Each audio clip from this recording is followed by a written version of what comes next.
Hey folks, Brian here. Ooh, I cannot take those off. Okay. Oh, so it turns out that I did in fact take notes during our session 19 game. So just to capture some of this data that I could not remember, but I have written down.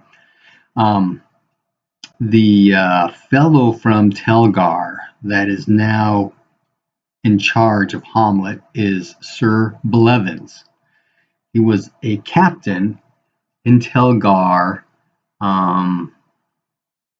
He was in charge of one of the west gates, and Wes has heard of him, and there's some rumors about him being involved with extra duties imposed through the gate that were not proven because of the death of the witnesses of those involved.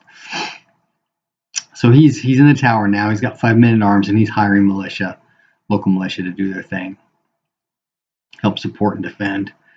Wes does get a letter from Sir Michael about the woman that we had rescued. It kind of just dumped on us from that company in the swamp, and she shared with them some intel because she's from the Minot area. That Minot is actively engaged in interdicting shipping through the straits. If you look at the map, you can see there's these straits. It's north of where we are and south of the northern continent. And they're taking slaves to Aklo. Maybe just these from Aklo. I've got to know about Aklo, sorry. But there are rumors that these slaves are being migrated down to Molag. Molag is a tower fortress, an ancient Forg fortress. Forg, the ancient lich who used to control the world, or at least part of the world, is southeast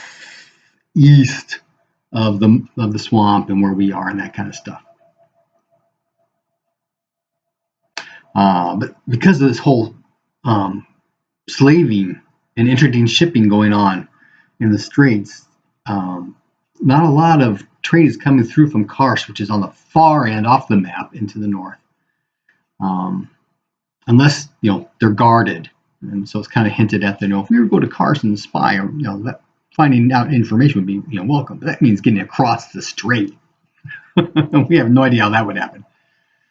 Okay, outside of the swamp, there's this camping area that we've been going to. It's actually an established camp. Lots and lots of adventurers use this one spot. And when we get there,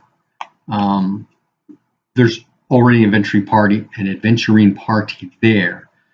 Alexander and Runt try and do their sneaky snoop and poop kind of stuff, but they both get caught, and they start waggling their tongues trying to talk themselves out of being in trouble, and just gets worse and worse and worse. But eventually the rest of us show up, and they're trying to hint at us about stuff.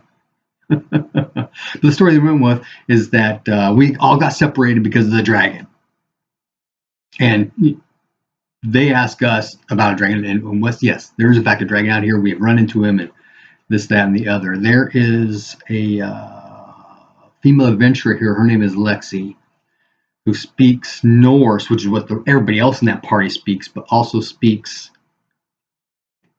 whatever we speak in Telgar. I guess it's English that we speak, and so she's able to translate. And so there's this rapport going on, and Wes kind of hits on her a couple of times throughout the evening. It's kind of interesting. But this discussion does go to the dragon, and Wes recalls that there was something about the eyes of the dragon. When he says that, the Norse guys get all really animated. It turns out they had run into a witch in the swamp, but it had escaped. But the witch had killed one of their members with an artifact that looked like a dragon's eye. And Wes then remembers the boy with the black hair in The Welcome Wench when they were telling stories and stuff. It's kind of a side note here that I have played in Bruce's game since my freshman year in college. And he and Mike Myers was my other DM all throughout my first year in college.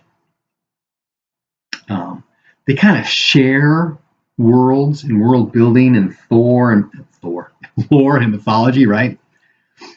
So while the world doesn't know this, Brian knows that the Earth is a toroid, a donut with a moon that goes up and down through the middle.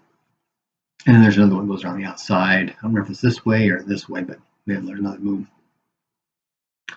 And in fact, the mountains in the center of the donut going towards where the moon's going up and down get very sharp and pointy and actually get within some kind of gravitational stuff going on. But because I have been playing in this world for years, I know certain things like the dragons in Bruce's and Mike's world or worlds often take on the physical manifestations of people in order to interact, especially the younger ones, right? Because they're all interested. What are people like and that kind of stuff. And early on, I figured out this boy with the black hair was in fact that black dragon. While we don't know that for sure, it's getting more and more like that because this dragon's eye, something about the black boy, this all, black-haired boy, all comes together for Wes as we're making these discussion things.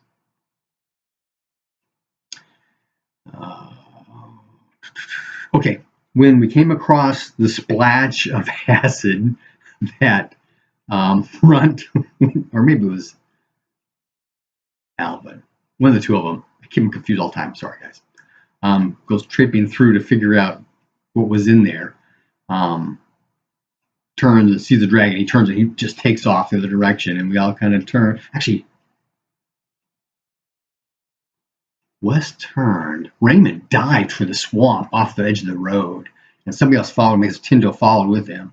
Wes just kind of turns and looks at the dragon, and I don't remember now what he said, but there was some discussion going on. He eventually comes out, okay, the dragon tells Wes, if you kill her, I will be grateful. That ties into the whole other incident where the dragon's grabbing Wes by the throat saying, you said you would kill her. Let's see. I think everything else was pretty much covered in the session 1920 video. So here we go. An addendum to session 19. Happy gaming. Where's my stop button?